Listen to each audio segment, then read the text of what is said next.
Hello, everyone. Welcome to this week's edition of the Instructional Insight.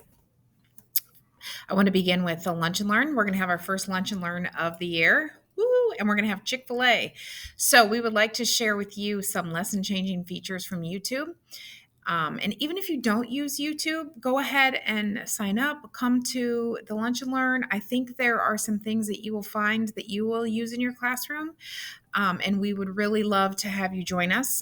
We'll talk about a few other things that have been in the Insight, but we will focus mostly on some of the features that YouTube has to offer. The RSVP is in the invite, so please click on either the LGS or WMS invite. And when you get there, please be sure that you RSVP here so that we make sure that we have enough Chick-fil-A for everyone.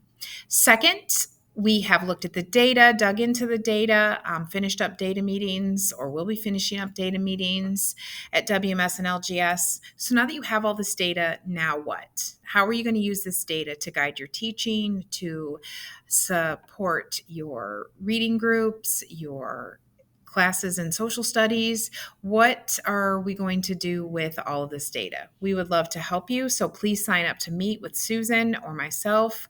We have a lot of ideas. We would love to work with you on ways that you can take this data and make it applicable in your classroom. And finally, we have created a slide deck for you using the story cubes that we used at our presentation when we introduced the instructional coaching role at each school. So if you go ahead and click down either on this link or this link, we have taken some of the story cubes and put them into a slide deck, and just go ahead and make a copy of the story cubes. And the story cubes, these are a great way to get kids writing, to get kids to summarize their learning. You don't have to just use this in ELA. You can use story cubes in your science class. You can put up some 5 story cubes and say, okay, now write about the scientific method using the story cubes.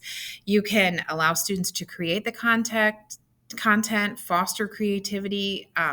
It's a great way to get kids thinking and creating based on what you give them, thinking outside of the box. So we have 2 slides down here of some of the popular story cubes. You can copy and paste. You could just pick 4 and throw them on a slide and say, okay, write about the theme of the story. Or you could just have them tell a story. They don't have to write anything. Okay, so choose 4 of these and write a story, or tell your partner a story, or tell your partner about what you did when you were at the listening station using these 4 cubes, and see how creative your students can get. There are also links to 4 sites that have digital dice.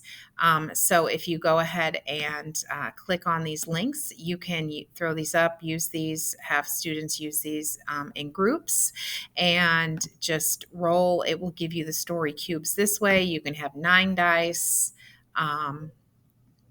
You can just put this up in your classroom. You can roll, go back to 5 dice, and each one offers some things a little bit different. If you want to click on each one of these and go to the site, it'll just put the dice up for you. And you can use those in your classroom that way. So we look forward to hearing from you. Please make sure you RSVP for the Lunch and Learn. Please reach out so we can look a little deeper at all of this data that you've now received. And let us know if you need anything. Please have a wonderful week.